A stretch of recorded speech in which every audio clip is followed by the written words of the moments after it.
فكفارته إطعام 10 مساكين من أوسط ما تطعمون أهليكم أو كسوتهم أو تحرير رقبة فمن لم يجد فصيام 3 أيام ذلك كفارة أيمانكم إذا حلفتم واحفظوا أيمانكم كذلك يبين الله لكم آياته لعلكم تشكرون صدق Allahul Azim. Aku berlindung kepada Allah dari godaan setan yang terkutuk. Allah tidak menghukum kamu disebabkan sumpah-sumpahmu yang tidak disengaja untuk bersumpah. Tetapi Dia menghukum kamu disebabkan sumpah-sumpah yang kamu sengaja.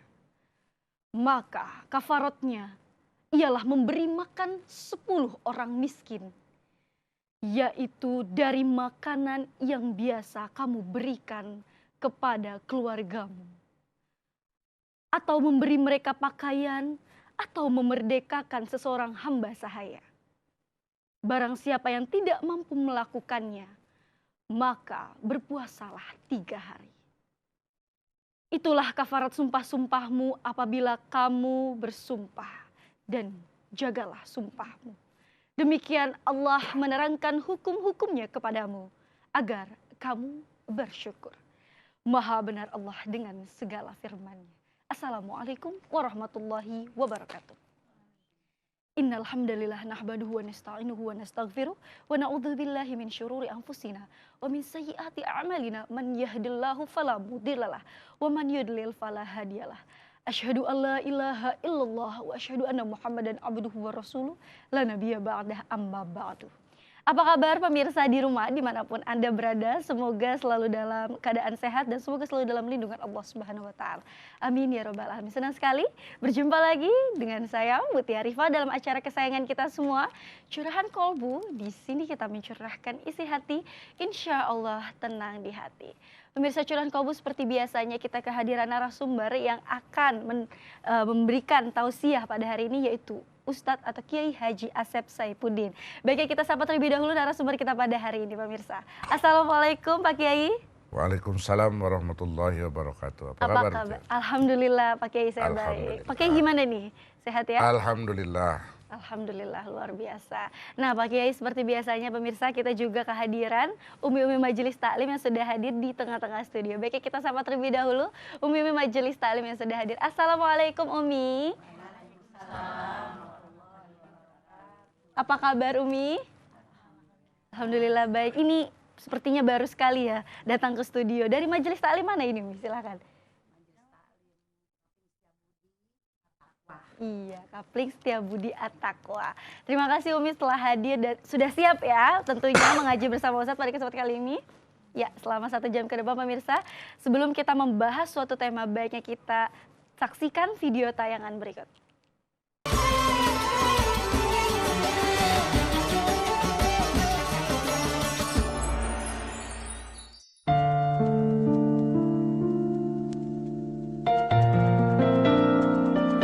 Pemirsa Curahan Kolbu, sebagian orang dengan mudahnya mengucapkan nazar.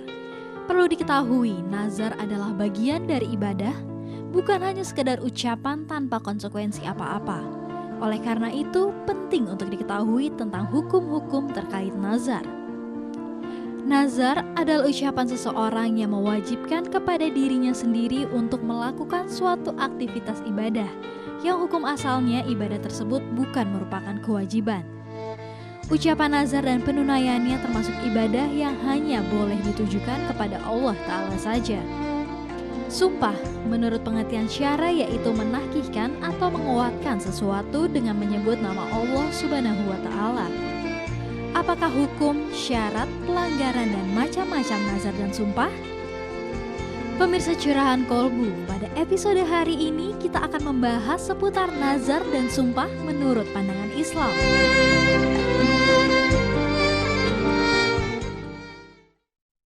Baik, pemirsa Curahan Kolbu, sudah kita saksikan video tayangan tadi. Pada kesempatan kali ini insya Allah kita akan membahas mengenai tema nazar dan sumpah.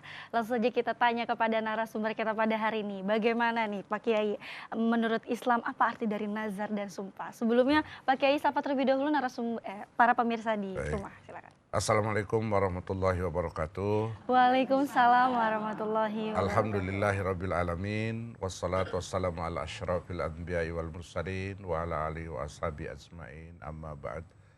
Para pemirsa NTV, pecinta Curahan Kolbu dimanapun berada, dan ibu-ibu Majlis Taklim At-Taqwa dari Setiabudi, juga Mutia yang saya hormati. Alhamdulillah pada sore hari ini kita jumpa lagi dalam tema yang lain dari sebelumnya, yaitu kita membahas tentang nazar dan sumpah. Karena nazar dan sumpah itu adalah merupakan sesuatu yang hampir sama, maka sebetulnya sebelum nazar itu didahulukan adalah sumpah. Sumpah sebagaimana tadi sudah kita lihat pada tayangan sebelumnya, bahwa sumpah itu adalah penguatan, pernyataan seseorang untuk menguatkan, mengerjakan atau tidak mengerjakan sesuatu dengan menyebut nama Allah. Mengapa menyebut nama Allah? Karena bersumpah itu harus atas nama Allah. Barang siapa yang bersumpah tidak atas nama Allah, itu sudah dinyatakan sebagai syirik, bahkan dikatakan sebagai faqad kafar, sudah kafir. Rasulullah SAW mengatakan, man halafa bi ghairillah faqad asyraka au kafar. Barang siapa yang bersumpah dengan tanpa menyebut nama Allah, atau bersumpah atas nama selain Allah, maka sungguh dia sudah musyrik atau kafir. Dengan demikian maka kita harus berhati-hati di dalam mengungkapkan sumpah. Kita ketahui bahwa sumpah ini ada 3 macam. Ya. Sumpah yang tidak disengaja sebagai sumpah. Misalnya sumpah itu biasa menggunakan demi Allah, wallahi, tallahi, atau ballahi. Tapi kalau yang tidak disengaja bahwa dia bersumpah, misalnya demi Allah kamu harus makan, itu bukan sumpah, walaupun diawali dengan kalimat demi Allah. Itu tidak disengaja. Yang kedua adalah sumpah yang disebut dengan mughayyanah, yaitu sumpah yang disengaja. Memang dia bersumpah untuk menguatkan apa yang diinginkan oleh pihak lain. Karena sumpah itu harus sesuai dengan yang diinginkan oleh pihak lain. Nah, tetapi syaratnya harus menyebut nama Allah. Syarat yang ketiga adalah sumpah yang palsu, yang dalam bahasa agamanya disebut dengan sumpah ghamus. Sumpah ini sumpah yang tidak bisa dikafarat. Dia harus taubat. Karena dia sumpah palsu. Sumpah palsu untuk menguntungkan diri sendiri dan merugikan pihak lain. Nah, ini 3 macam sumpah ini.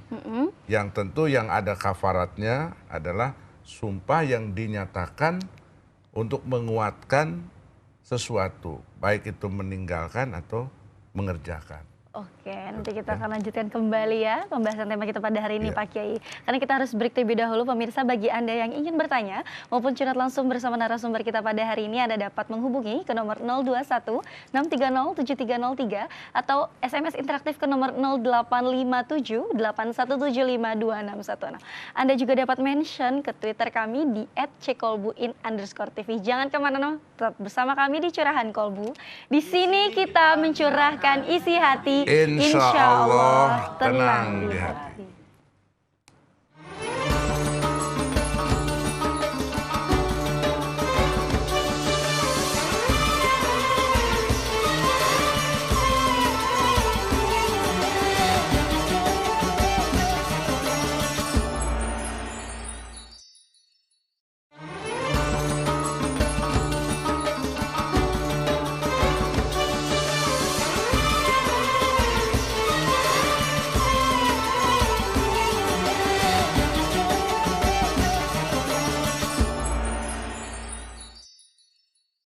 Pemirsa yang dirahmati Allah, kembali lagi dalam program Curahan Kolbu.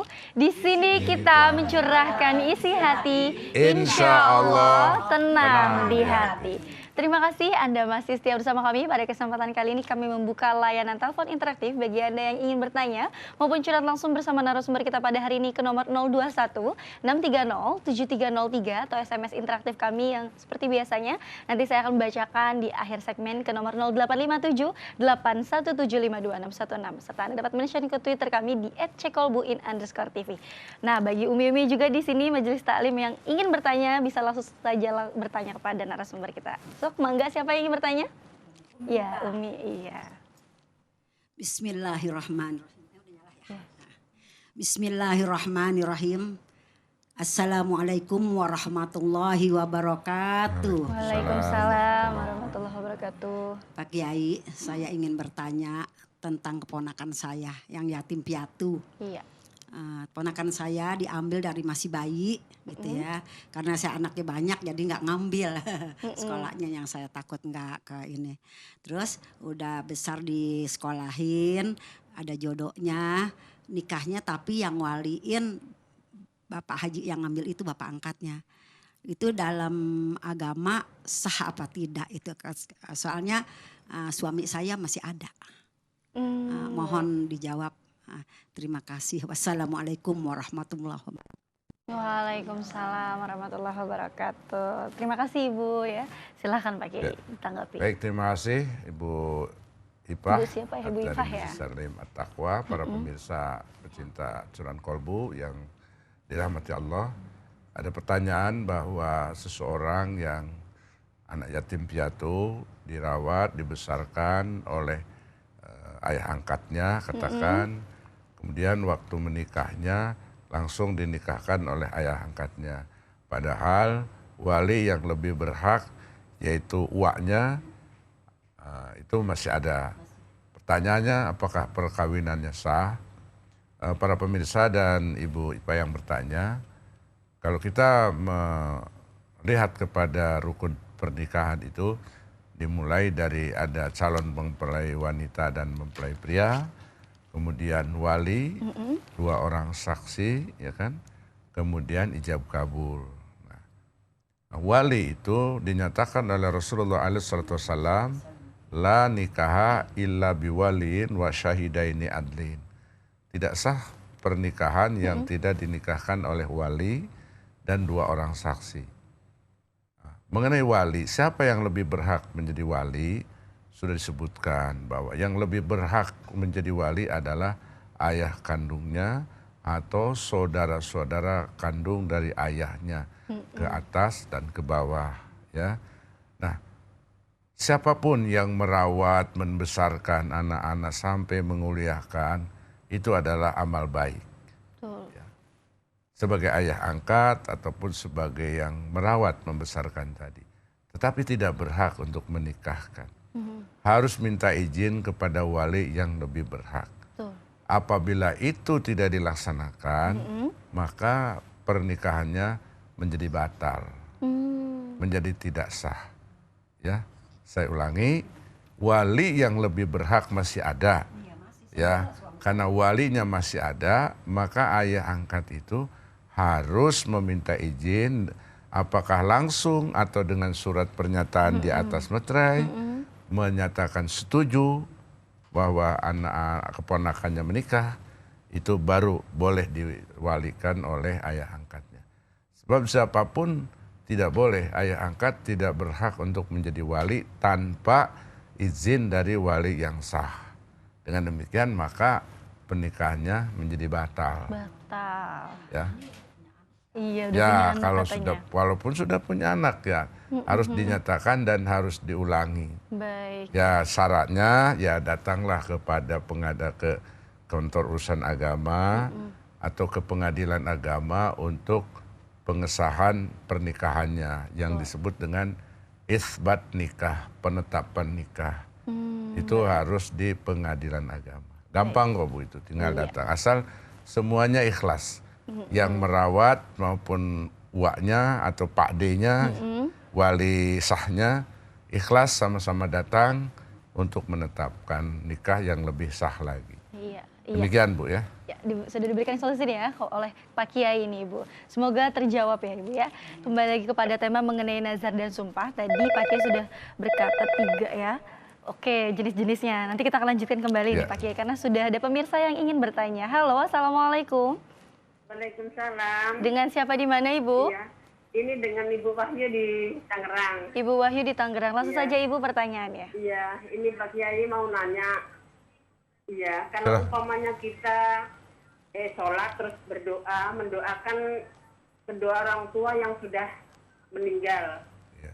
Tapi ini namanya seperti umpamanya nama bapak, kan kita tidak tahu nama bintinya atau binnya. Iya. Ya, terus Bagaimana itu kira-kira doanya sampai apa tidak, Pak? Baik. Kiai? Itu saja Ibu pertanyaannya. Iya, itu saja. Iya. Terima kasih. Sama-sama Ibu. Assalamualaikum warahmatullahi wabarakatuh. Waalaikumsalam warahmatullahi warahmatullahi wabarakatuh. Ibu Wahyu di Tangerang bertanya nih Pak Kiai. Ya. Ketika berdoa tapi tidak tahu binnya bapaknya karena beliau sudah almarhum. Seperti apa nih Pak Kiai?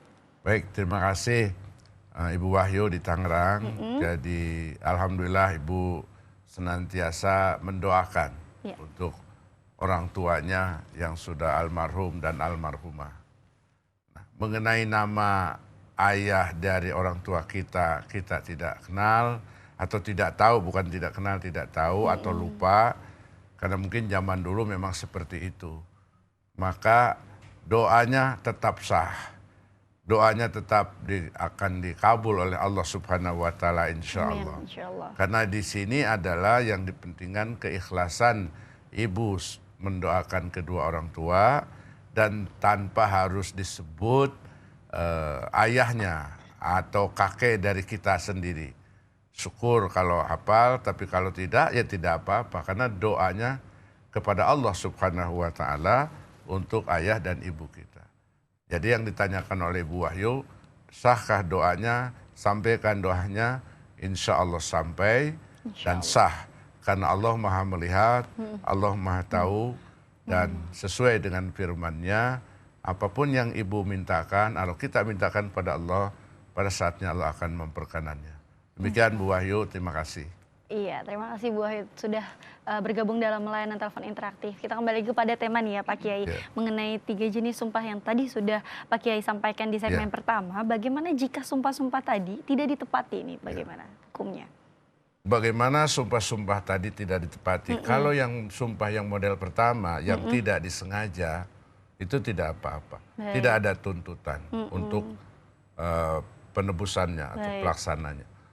Yang ada tuntutan dan harus diganti adalah bila sumpah yang disengaja dengan niat untuk bersumpah, untuk mengerjakan atau meninggalkan sesuatu, dan bila tidak dilaksanakan sesuai dengan firman Allah yang dibacakan oleh Mutia tadi, pelanggaran terhadap sumpah atau pembatalan terhadap sumpah adalah bersifat kafarat, penghapus. Dengan apa?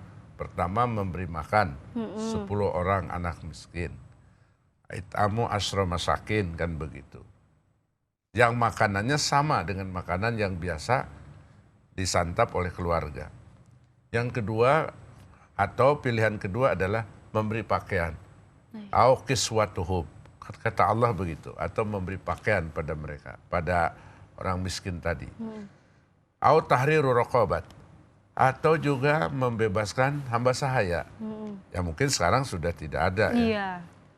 Paman lam tajid, dan barang siapa yang tidak ada tiga-tiganya ini, fasiyamu salasati ayyam. Maka dia harus berpuasa 3 hari berturut-turut. Itu perintah Allah yang mudah-mudahan, makanya Allah tegaskan, hati-hati dengan sumpah. Jagalah sumpah.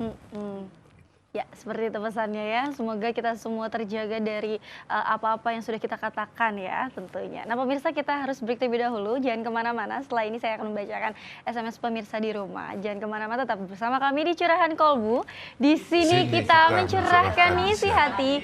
Insya Allah tenang di hati.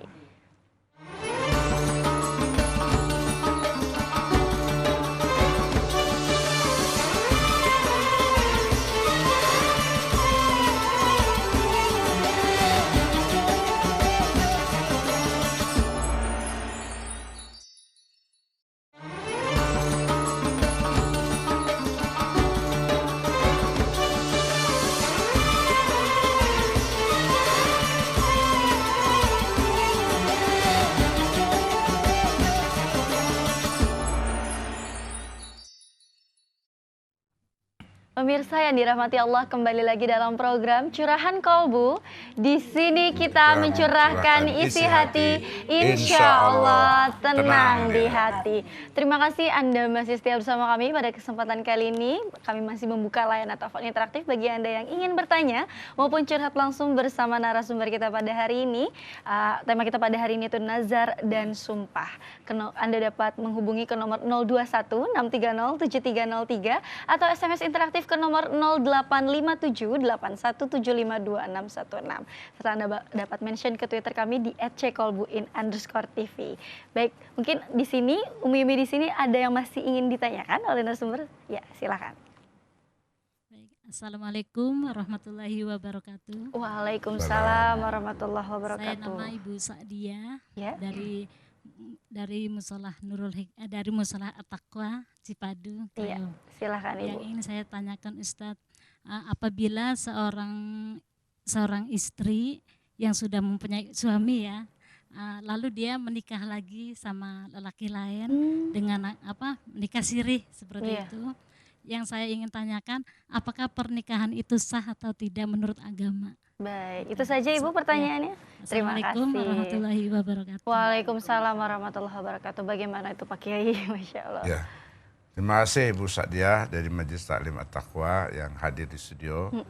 Para pemirsa, pecinta Curahan Kolbu dimanapun berada.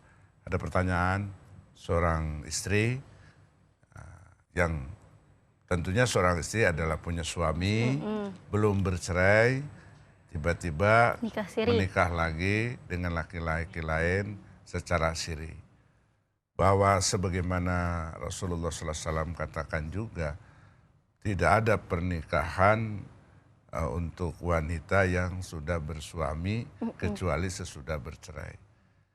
Jadi kalau di dalam Islam itu, kalau bagi laki-laki itu adalah sesuai dengan firman Allah Subhanahu wa taala di dalam surat An-Nisa yang mengizinkan, membolehkan, itu pun dengan ketat.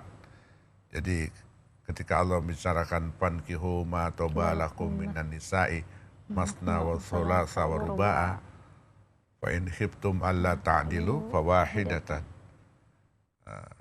Silakan nikah 2, 3, 4, tetapi kalau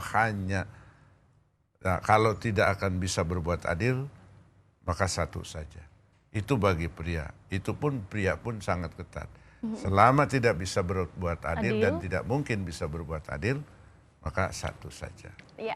Nah, apalagi wanita. Wanita sama sekali dilarang sebelum bercerai benar dengan suaminya untuk menikah kembali. Maka pernikahannya menjadi batal, menjadi tidak sah. Ya. Begitu Bu ya. Jadi jatuhnya berzinah ya gitu ya Pak Kiai ya? Ya. Seperti itu Bu ya, sudah terjawab. Ya, kembali kepada tema tadi kan sudah Pak Kiai jelaskan mengenai sumpah. Namun bagaimana dengan nazar itu? Ya. Jadi ada sumpah tadi yang ketiga itu sumpah gamus, ya, sumpah Palsu. menipu. Itu yang tidak ada kafaratnya. Tapi harus Kalau bertobat, yang sengaja berniat bersumpah, dia membatalkan sumpah atau melanggar sumpahnya, dia ada penebusnya. ya. Tadi Makan 10 orang, miskin, memberi pakaian, membebaskan hamba sahaya, atau puasa 3 selama hari 3 hari, iya. berturut-turut. Boleh berturut-turut, bahkan juga boleh selang-seling Iya, begitu. betul. Tetapi kalau yang sumpah palsu tidak ada kafarat. Ada di antara dosa besar dan sumpah palsu termasuk dosa besar. Yang tebusannya adalah harus bertaubat kepada Allah Subhanahu wa taala. Ya. Oke, nanti kita akan lanjutkan kembali nih ya Ya. Pak Kiai karena sudah ada pemirsa yang ingin bertanya. Halo, Assalamualaikum. Halo.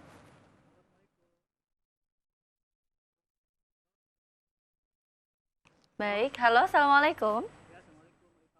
Terputus. Terputus ya, karena tidak ada jawaban nih dari pemirsa. Oke, Jadi dilanjutkan sekarang kembali. yang kedua adalah tema kita mengenai nazar. Nazar, baik. Kalau nazar itu adalah pernyataan diri kita untuk mengerjakan sesuatu yang sebetulnya sesuatu itu tidak disyariatkan oleh agama.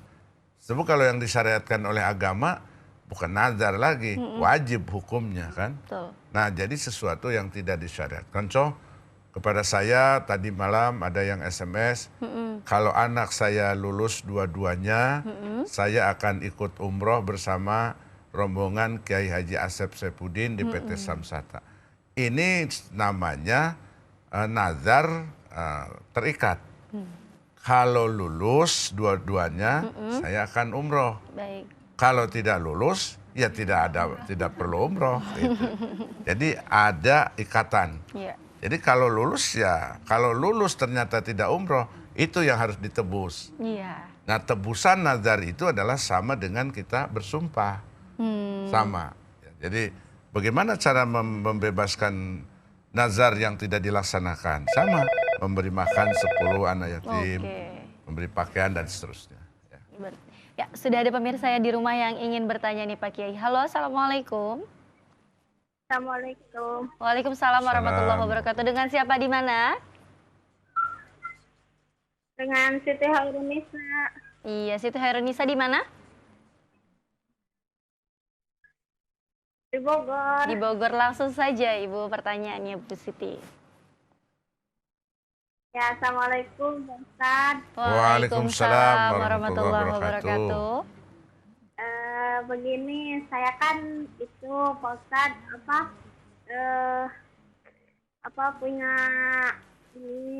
punya indra, katanya kata orang. Tapi nggak saya malu. Saya setiap ada yang mau meninggal, saya suka pingsan, Pak Ustadz. Oke. Terus Pertanyaannya? Sebelum ada bendera kuning, saya suka pingsan, suka dada saya suka deg-degan kencang. Tapi kalau udah ada bendera kuning, saya langsung hilang, Pak Ustadz. Hilang gimana Ibu? Itunya perasaan saya nggak enaknya. Oke, perasaannya jadi. Bagaimana ya Pak Ustadz ya? Saya itu mah. Iya, solusinya diminta nih ya. Oke, itu saja Ibu Siti. Ya. Iya, terima kasih Bu. Tolong ya Pak Ustadz. Iya, Saya sudah minta tertangkap. solusinya. Ya. Assalamualaikum. Waalaikumsalam warahmatullahi warahmatullahi wabarakatuh. Ibu Siti Hairunisa di Bogor bertanya nih, karena katanya dia itu punya indera katanya ya, kata orang. Dan setiap ada bendera kuning selalu pingsan dan hatinya deg-degan nih. Itu seperti apa nih Pak Ustadz Ya. solusinya? Baik, terima kasih Mbak Siti Hairunisa di Bogor. Bisa saja barangkali Hairunisa itu mempunyai indera keenam atau kelebihan, itu wallahu alam bisawabnya. Tetapi yang jelas kata Allah Subhanahu wa taala menyatakan bahwa seseorang itu tidak akan tahu apa yang akan terjadi besok hari. Betul. Wa ma tadri nafsun bi madza taksibu ghadan. Apa yang akan terjadi esok hari atau nanti malam tidak ada yang tahu kecuali Allah.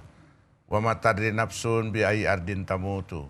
Tidak ada yang tahu seseorang di mana dia akan meninggal dunia.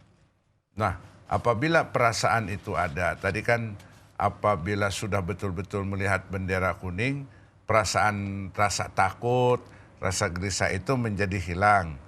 Tetapi sebelum ada bendera kuning dan ternyata di situ ada yang meninggal, berarti Mbak Siti atau Siti Hairunisa ini seolah-olah tahu. Iya. Ya, akan ada yang meninggal. Begitu muncul bendera kuning, mulai tenang. Nah, bagaimana caranya? Kita harus meyakini kepada Allah Subhanahu wa taala ya, bahwa kematian itu adalah sesuatu yang memang pasti, hanya waktunya tidak tahu.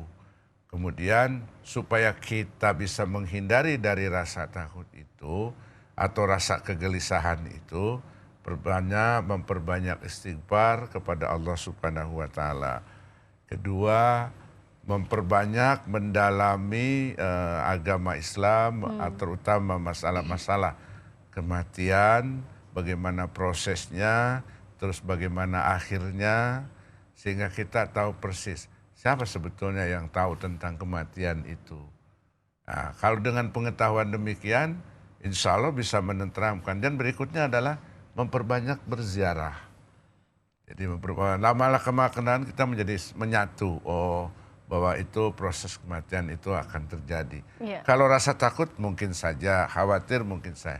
Tapi perbanyaklah berzikir kepada Allah Subhanahu wa taala, perbanyak istighfar, wasta'inu bisabri wassalat, minta tolong kepada Allah dengan sabar dan salat. Insyaallah semoga Allah Subhanahu wa taala menolong Siti Khairunisa. Terima kasih. Amin, amin ya rabbal alamin. Terima kasih Pak Ustadz atas jawabannya. Semoga Bu Siti Khairunisa di Bogor terjawab sudah ya pertanyaannya. Terima kasih juga sudah bergabung dalam layanan telepon interaktif. Pemirsa, bagi Anda yang ingin bertanya melalui SMS interaktif, Anda dapat mengirimkan SMS ke nomor 0857 81752616. Setelah ini saya akan bacakan SMS dari pemirsa. Jangan kemana-mana, tetap bersama kami di Curahan Kolbu. Di sini kita mencurahkan isi hati, insya Allah tenang di hati.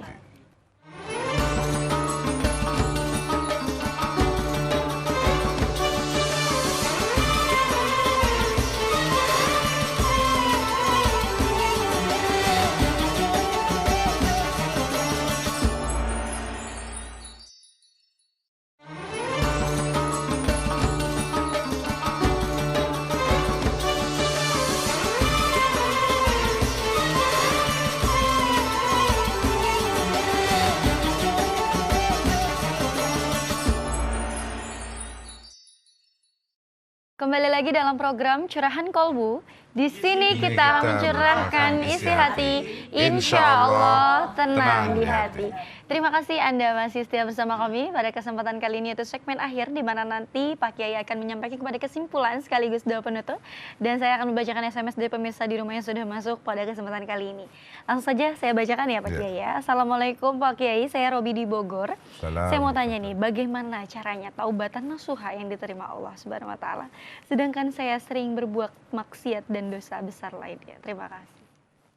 Baik, terima kasih Mas Robi di Bogor. Ada pertanyaan bagaimana caranya taubatan nasuha. Untuk bertaubat nasuha itu adalah pertama menyatakan, mengakui atas dosa dan kesalahan kita kepada Allah Subhanahu wa taala. Kedua, berjanji untuk tidak mengulangi lagi perbuatan-perbuatan itu, dan tentu saja disertai penyesalan yang luar biasa. Nah, kita juga bisa dengan membaca Sayyidul Istighfar kepada Allah Subhanahu wa taala, kemudian bertekad bulat untuk tidak mengulangi lagi. Nah, seandainya pun misalnya kita sebagai manusia biasa di saat-saat kita damai, tenang, kita berdoa kepada Allah, istighfar, di lain kesempatan kita jatuh lagi ke dalam dosa, seolah-olah berulang-ulang, sehingga tidak ada kelihatan taubatan nasuhanya. Jangan berputus asa, terus saja bertaubat, beristighfar kepada Allah Subhanahu wa taala, sampai betul-betul kita meyakini bahwa Allah Subhanahu wa taala itu mengampuni kita. Karena janji Allah Subhanahu wa taala, aku ampuni dosa-dosa seluruhnya kecuali satu yang memang dengan taubatan nasuha yang sungguh-sungguh, yaitu perbuatan syirik. Karena itu sudah zatnya Allah Subhanahu wa taala. Innallaha la yaghfiru ayyushraka bih wa yaghfiru ma dzuna dzalik. Allah tidak akan mengampuni dosa-dosa karena kemusyrikan, tapi Allah ampuni yang lainnya. Syirik pun kalau betul-betul bertaubat dengan nasuha, insya Allah akan mengampuni. Demikian Mas Robi di Bogor. Baik, seperti itu ya, sudah terjawab. Ada lagi nih Pak Kiai, saya hamba Allah dari Rangkas Bitung, mau tanya tapi di luar tema. Bagaimana kalau sholat pakai reksona, sah atau tidak? Sholat pakai reksona. Oh, pertanyaannya terima kasih. Bagaimana kalau kita sholat pakai reksona? Asal sholatnya diawali dengan wudhu, sah-sah saja sholatnya. Wudhunya kan tentu dengan air, bukan dengan reksona ya. Nah, jadi boleh, bahkan bagus ya. Baik, banyak sekali nih pemirsa pada kesempatan kalian sudah mengirimkan SMS, namun sudah saatnya Pak Kiai menyampaikan kepada kesimpulan dan sudah terasa kita berada di ujung acara. Terima kasih bagi Anda yang sudah bergabung dalam SMS interaktif dan mohon maaf bila tidak dibacakan dari pemirsa di rumah yang sudah mengirimkan SMS. Silakan Pak Kiai. Baik para pemirsa pecinta curahan kolbu dimanapun berada dan ibu-ibu Majelis Taklim At-Taqwa Setiabudi, Mutia. Ya. Sampailah kita kepada kesimpulan yang pertama, sumpah. Sumpah adalah pernyataan seseorang untuk berbuat atau tidak berbuat sesuatu dalam rangka penguatan. Nah, sumpah ini tidak boleh main-main. Sumpah yang sesungguhnya adalah harus dengan menggunakan nama Allah. Seperti demi Allah, wallahi, wallahi ta'ala, tapi tidak boleh main-main. Pelanggaran terhadap sumpah yang sudah diungkapkan menuntut kita harus membayar kafarat, memberi makan 10 anak miskin, orang miskin, memberi pakaian, membebaskan hamba sahaya, atau bahkan kita diharuskan berpuasa 3 hari.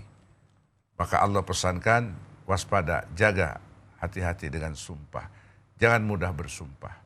Juga tidak boleh bersumpah bukan dengan atas nama Allah. Yang kedua, kita juga membahas tentang nazar.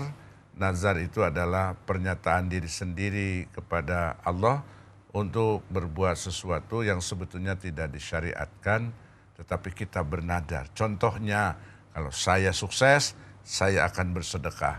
Begitu sukses, dia harus bersedekah. Kalau sukses tidak bersedekah, dia harus bayar, menebus. Dengan kafarat, yaitu makan 10 orang miskin, beri pakaian, atau memberikan kaman saya, atau puasa 3 hari berturut. Jadi sumpah nazar dua-duanya harus dijaga dengan baik, jangan sampai kita terjerumus. Kecuali nazar untuk berbuat maksiat, nazar berbuat dosa, itu yang tidak boleh dilaksanakan.